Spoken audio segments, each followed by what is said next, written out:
দশে মিলে করি কাজ, হারি জিতি নাহি লাজ। ও ভাবি, খাবার জল কোথায়? এটা আমাদের জন্য খুব সাধারণ ব্যাপার। আবার তোমরা বলবে এটা কি ফিল্টার জল, এটা কি পরিষ্কার জল, বিশুদ্ধ জল? কিছু জানার দরকার নেই, চাষিরা সব জানে। ত্রুটি থাকার কারণে একটু একটু জল বেরোচ্ছে। আগাছাগুলো এক প্রকার হলো দস্যুর মতো, আর আমরা হচ্ছি তা দারোগার মতো। ধান রোপণের পর 20-25 দিনের মাথায় প্রত্যেক চাষির একই অবস্থা, একই সমস্যা। আমারও সেই একই সমস্যাই হয়েছে। কোন সময় কি সার প্রয়োগ করতে হয় এগুলো কিন্তু কোনো কিছু খাতায় বইতে লেখা নেই, কিন্তু চাষের কাজে মারাত্মক একটা ঝুঁকি আছে। এই যে সাপ খোপ চারিদিকে ঘুরে বেড়ায়, হয়তো আগামীকাল গাছগুলো আমাদের ধন্যবাদ জানাবে যে আমি ঘাসটা ধরলাম, শুধুমাত্র মাথাটা ছিঁড়ে গেল এবং গোড়াটা থেকে গেল, তাহলে কিন্তু কোনো লাভ হবে না। 1 বিঘে জমি এই আগাছা নির্মূল করতে 2টো দিনমজুরের সময় লাগবে 2 দিন। পশ্চিমবঙ্গে চাষি ভাইয়েরা কম বেশি অনেকেই ধান চাষ করে থাকেন, কিন্তু ধান রোপণের পর 20-25 দিনের মাথায় প্রত্যেক চাষির একই অবস্থা, একই সমস্যা। আমারও সেই একই সমস্যাই হয়েছে। এই যে ধান গাছগুলোর মাঝে কত ঘাস জন্মেছে, কি সমস্যা দেখাই এসো।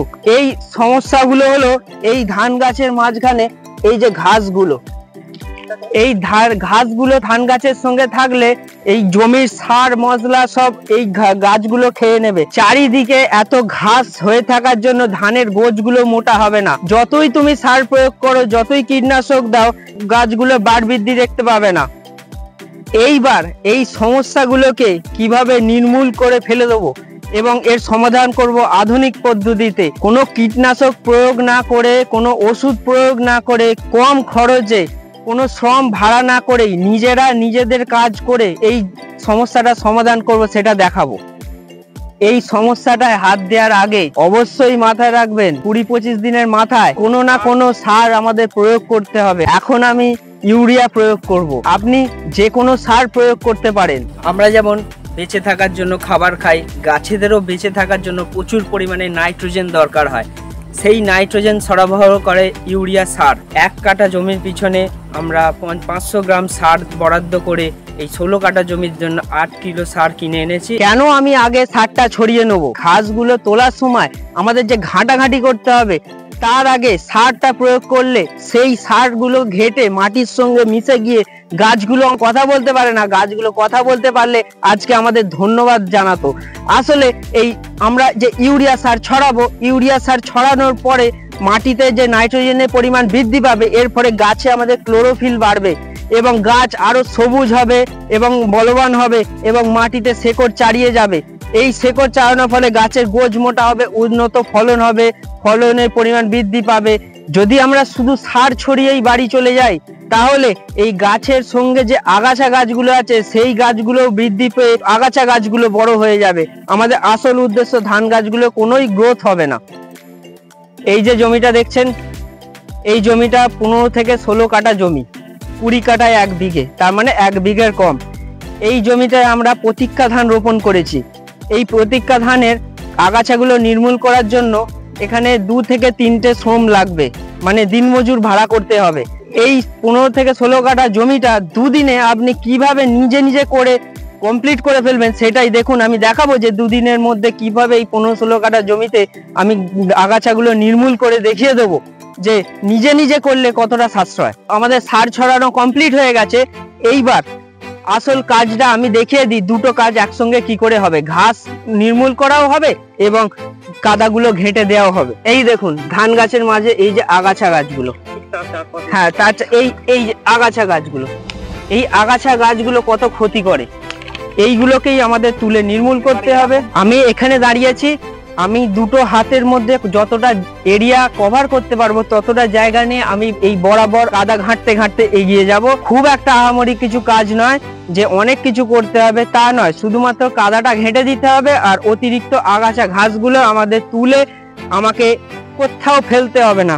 নরম কাদা মাটি আছে, কাদা মাটির মধ্যে একদম পুঁতে দিতে হবে। পুঁতে দেওয়ার ফলে কি হবে জানেন? এই গাছগুলো আর বাইরে বেরোতে পারবে না, এখানেই পচে নষ্ট হয়ে যাবে। এটাই ট্রিক।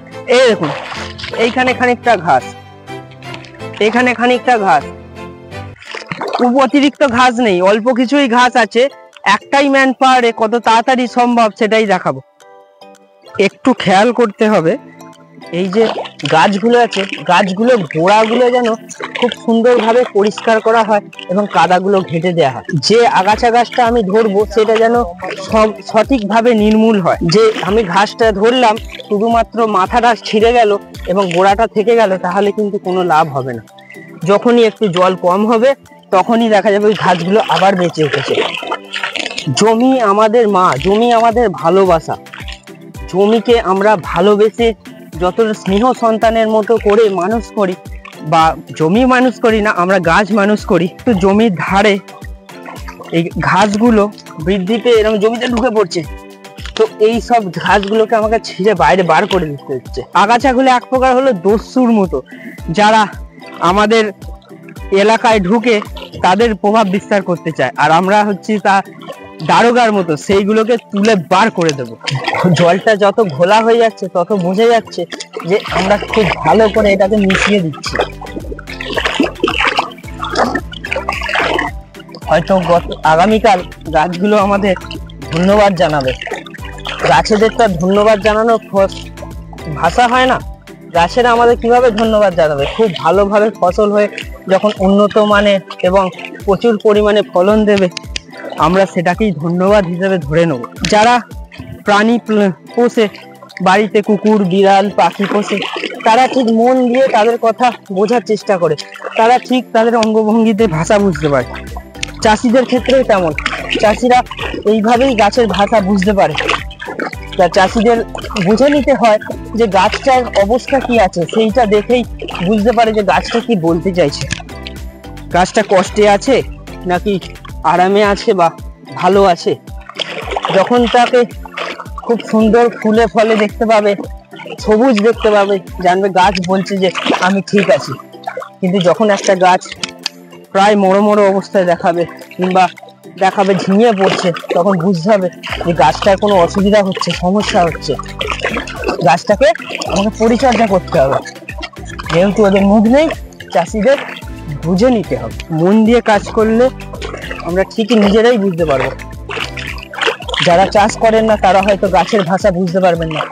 আপনারা ভিডিও দেখছেন, আপনারা শুধু ভিজুয়ালটাই দেখতে পাবেন যে গাছগুলো বড় হয়েছে, সুন্দর দেখাচ্ছে, কিন্তু তাদের ভাষা বুঝতে গেলে মাটিতে নামতে হবে।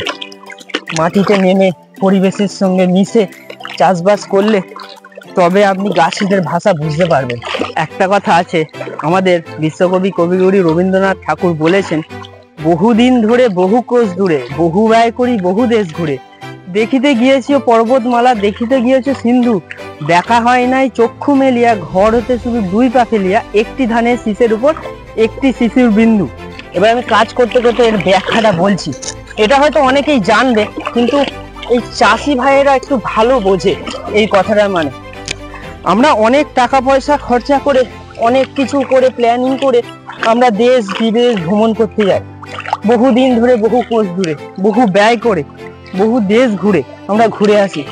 আমরা অনেক বড় বড় পর্বতমালা দেখতে যাই, সিন্ধু দেখতে যাই, ঠিক আছে, কিন্তু আমরা দিনের শেষে চোখ মেলে চেয়ে দেখি না যে আমাদের যে গ্রামে ধানের শীষের উপর একটা শিশির বিন্দু কত সুন্দর যে তার রূপ, কত সুন্দর যে তার আকর্ষণ, সেইটা আমরা ভালো করে দেখি না। সেইটা ভাষার মাধ্যমে প্রকাশ করতে গিয়ে, কবিতার মাধ্যমে কবিগুরু রবীন্দ্রনাথ ঠাকুর বলেছিলেন এই কবিতা, এবং সেই কথাটা আমি মনে করি যে একদম সঠিক। আমরা অনেক খরচা করে অনেক দূর যাই, অনেক দূর ভ্রমণ করতে যাই, বেড়াতে যাই, কিন্তু একটা সকালবেলা ধানের শীষের উপর শিশির বন্ধু যে কত সুন্দর দেখায়, সেটা কেউ আর এইভাবে বুঝতে পারে না। এই ধান গাছগুলো এখন 20-21 দিন বয়স, আমাদের গাছগুলো, এই গাছগুলো হয়তো 8-10-20 দিন পরে পুরো সবুজ হয়ে থাকবে।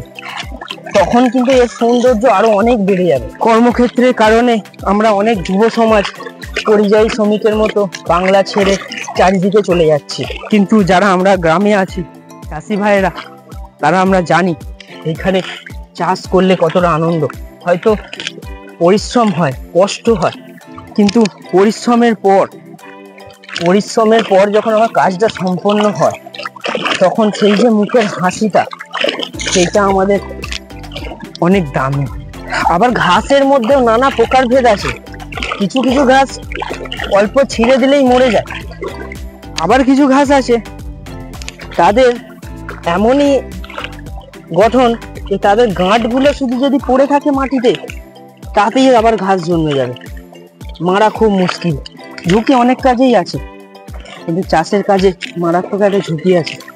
এই যে সাপ খোপ চারিদিকে ঘুরে বেড়ায়, তাদের একটু অসাবধানে তাদের কাছে পৌঁছে গেলেই বিপদ।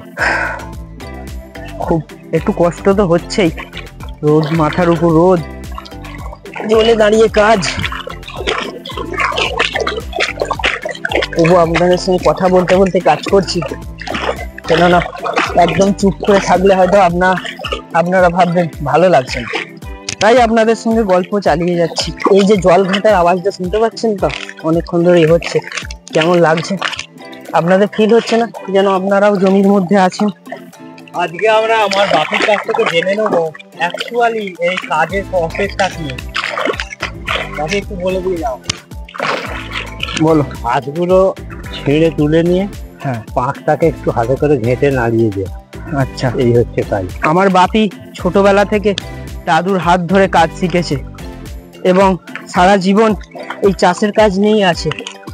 এই চাষের কাজ করেই আমাকে এবং আমার ভাইকে দুজনকে মানুষ করেছে, পড়াশোনা করিয়েছে, আমাদের দৈনন্দিন চাহিদা পূরণ করেছে, আমরা যা চেয়েছি। আজকে আমরা হয়তো এক একটা কর্মক্ষেত্রে কর্মলিপ্ত আছি, কিন্তু আমরা যেহেতু বাবা এই কাজটা ছোট থেকে শিখে এসছে, কৃষি আমাদের ভিত্তি, তাই আমরা বাবার সঙ্গে তাল মিলিয়ে এইগুলো করতে থাকি। একটু বাবারও সুবিধা হয় এবং আমাদেরও কাজের মধ্যে থাকা হয়। আমরা হয়তো পড়াশোনা করে বৈজ্ঞানিক পদ্ধতিতে নানাভাবে নানা সময় পড়াশোনা করে শিখেছি, কিন্তু আমার বাবা দাদুর কাছ থেকে ছোটবেলা থেকে শিখেছে যে কিভাবে চাষবাস করতে হয়, কোন সময় কি সার প্রয়োগ করতে হয়। এগুলো কিন্তু কোনো কিছু খাতায় বইতে লেখা নেই। মানে ঠিক যেমন এটা গুরুর সঙ্গে থেকে একজন শিষ্য তার শিক্ষা রপ্ত করে, ঠিক তেমনই আমার বাবা আমার দাদুর সঙ্গে থেকে এইসব কাজ শিখে নিয়েছে। আজকে আমার বাবা একটা অভিজ্ঞ চাষি। আমার বাবাই বলে দেয় যে এইগুলো এইভাবে করতে হবে, তারপরে আমরা সেটা আধুনিক শিক্ষার সঙ্গে ডেটা অ্যানালাইজ করে সেটা আমরা বর্তমানে মিশ্রণ করে আমরা অ্যাপ্লাই করি। মানুষ কাজ করলেই ঘাম বেরোবে, কিন্তু আমরা যে রোদের মধ্যে এই যে কাজকর্ম করলাম, আমাদের এখন পিপাসা পেয়েছে বলে আমরা কিছুটা কাজে বিরতি রেখে আমরা জল পান করে নেবো, তারপর আবার পুনরায় কাজে লাগবো। ও ভাবি, খাবার জল কোথায়?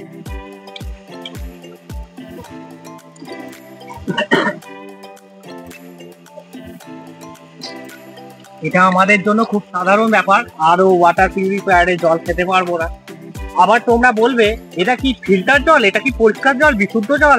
কিছু জানার দরকার নেই, চাষিরা সব জানে।